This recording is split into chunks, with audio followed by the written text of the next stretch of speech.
when they arise. The same is true of the party, that when things come to a fore, that you deal with them at that point. You don't deal with things in advance. You deal with them as they come down the track at you. So it's that's just the way of it. It's just how it works. Well, thank you for that. But again, I really struggle with this because yes, that's the case. That in the cut and thrust of a life in politics and passing like ships in the night, as you must often do with the First Minister, not wanting to talk about politics all the time. I can understand that you don't, readily embrace the topic of party business. But this isn't like run-of-the-mill party business. This is potentially one of the biggest blows to befall your party in its history. That one of its most celebrated leaders, one of its most successful leaders, was on the point of resigning, and with it potentially taking a huge faction of members with him. That this was, if that was what Nicola Sturgeon attests was her principal concern for what that meeting was going to be about, I just don't find it credible that she wouldn't have discussed that with you as chief executive, even just to take your mind on it, to take advice. Well, again, at that point, Nicola hadn't talked to Alex, so she didn't talk to him till that day. So what he was planning to say to her, he knew, and she, as she set out in her evidence, thought that he may be about to resign from the party. But, until actually that conversation took place, then you just don't know what the situation is. But husbands and wives share things, partners share things. I would, if the role was reversed, it was something that big in my party, I would be feeling a knot in the pit of my stomach about this. I'd be wanting to speak to my wife about the anxiety I had, thinking, oh my goodness, there is an iceberg coming for our party, and we need to game out what we're going to do. I'm sorry, Mr. Murrell, I just don't believe it. Well, I think you're coming to it from a position of, anyway, but by the by, I think Nicola will be here next week. You can ask her what she thought and what she thought in advance of the meeting and afterwards, and what happened at the meeting. But I can just tell you what I knew, and that is that he was coming to the house, and that was all I knew at the time. So. Okay, thank you, Commissioner. Mr. Cole-Hamilton, you've had quite a stretch there. I don't know if I'll be able to bring you back in because we're a bit short of time. I'll do my best. Can I go now, please, to Murdo Fraser? Thank you, Convener, and good morning, Mr. Murrell. Good morning. I wonder if I can try and just clarify some issues arising from your previous evidence on the 8th of December. And maybe just to put this in context, you'll be aware this committee is trying to get to the truth of some very serious matters that relate to complaints made by women in the Scottish Government who have been treated very badly and still have not had any satisfaction in relation to complaints they made due to failures in the Scottish Government. And to try and achieve that, all the witnesses who are speaking to this inquiry are giving evidence under oath, which is very unusual, as you know, in a parliamentary inquiry. But the purpose of the oath is very clear. And indeed, it is a criminal offence to give false information under oath under Section 44, subsection 1 of the Criminal Law Consolidation Scotland Act 1995, which states that any person who is required or authorised by law to make a statement on oath for any purpose and being lawfully sworn wilfully makes a statement which is material for that purpose and which he knows to be false or does not believe to be true shall be guilty of an offence and liable on conviction to imprisonment for a term not exceeding 5 years, or to a fine, or to both such fine or imprisonment. And I mention that because it puts into context the importance of evidence being given to this committee to be accurate and truthful. Now, can I go back to the issue of the meeting on the 2nd of April held in your home between the First Minister and Mr. Salmon? Because on the 8th of December, I asked you about this, and I quote directly from the official report, and you said, "I was not at home, and I was not aware of the capacity in which she, the First Minister, was having these meetings." And you then repeated that. You said, "I was not at home during either meeting," which is either the meeting on the 2nd of April or the meeting on the 14th of July. You then said, in relation to Mr. Salmon, "I was not really aware he was coming to the House on the first occasion," that is the 2nd of April. Well, then, subsequently in that session, in response to questions from my colleague, Mr. Andy Whiteman, you said, I knew in advance the meeting was going to happen. You knew about it the day before. And then when Mr. Whiteman asked you whether you were at home on the 2nd of April, you said, I arrived home not long before the meeting ended. So you've given this committee under oath 2 different accounts of the meeting of the 2nd of April, both in relation to your knowledge of it in advance and to whether you were in the House. So can you tell us which of these accounts is true and which is false?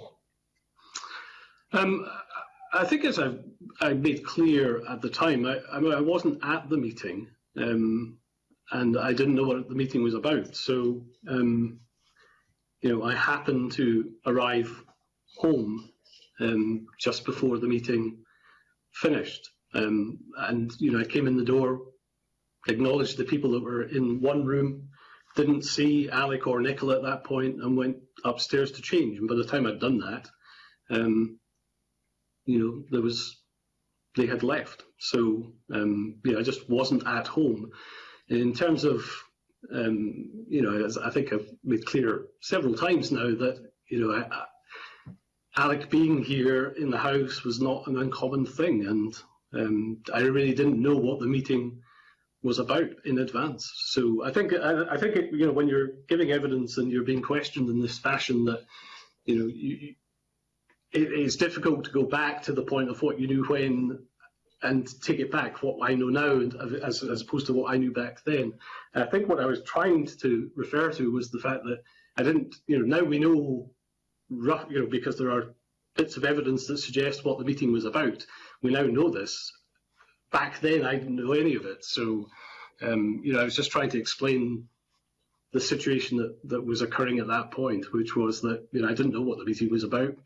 I didn't really know that, that there was going to be. I think there were additional people here in the House that I wasn't expecting to see. And that's, I think I was referring to that kind of situation where, I come home and I find I was, I had expected, I think, that Alec would be gone. I think the meeting was meant to happen earlier, but he was late. But there were people here that I wasn't expected to be here at all. So that's, the situation I was explained to Mr. Whiteman at that point. So Mr. Murrell, when you told me in response to my question and giving evidence to me under oath that you were not at home during the meeting, and when you told me you were not really aware that Mr. Salmon was coming to the House, you were giving us false information, having sworn an oath to tell the truth. No, because I wasn't aware that the meeting was for a purpose. I just thought he was popping in for a chat about any matter, so it wasn't. I had no awareness of the fact that it was a meeting for a purpose. I thought he was just coming in for a catch-up with Nicola. It's pretty simple. I think you're trying to suggest things or knowledge that I just don't have about these things. I'm trying to suggest, Mr. Murrell, you've made an untruthful statement to this committee, which is self-evident. I don't think so. You said you told me. I wasn't. I wasn't at the meeting. I wasn't. I wasn't at the meeting. Excuse me. Can we stop, because one voice is interfering with another? So can I ask you to make your statement again, Mr. Fraser, and then we'll go on to Mr. Murdo to make his. Murdo Fraser. Okay.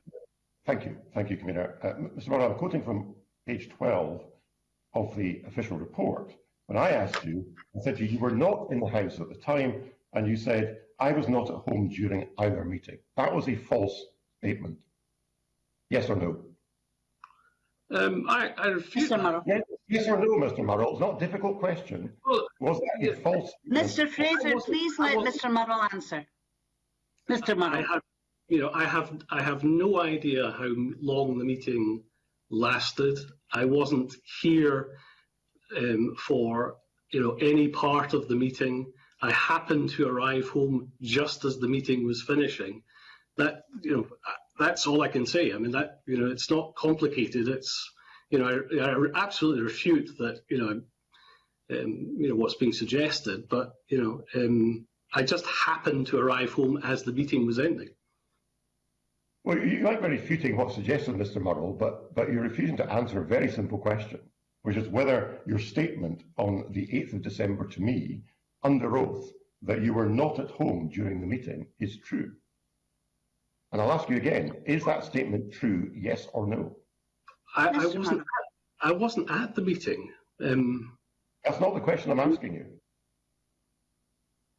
All right, let me move on, because we're getting nowhere here. Yeah, please do, Mr. Fraser. Can I ask you about your understanding of the capacity in which that meeting was held? Because we haven't heard, but we've seen the written evidence from the First Minister. She was clear the meeting was not held on government business. She took no action consequent to that meeting.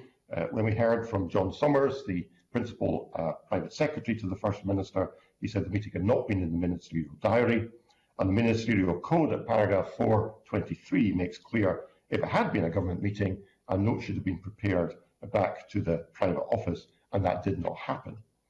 But in your evidence to me, again on the 8th of December, and again I'm quoting from the official report at page 14, you were clear that what was being discussed at that meeting was a Scottish government matter.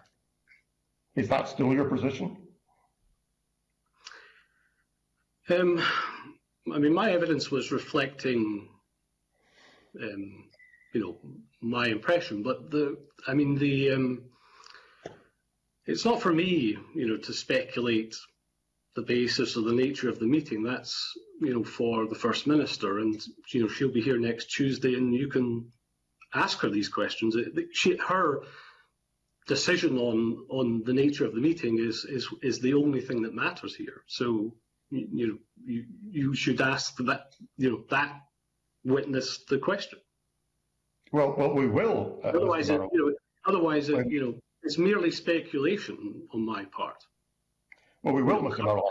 Coupled with the interpretation of her written evidence on the matter, it's I read it, and I was clear on the 8th of December as to what my interpretation was.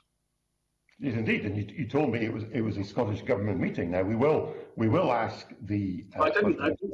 I did say that. Stop again, both of you, please. Mr. Fraser, we're rapidly using up all the time, and I have other members who want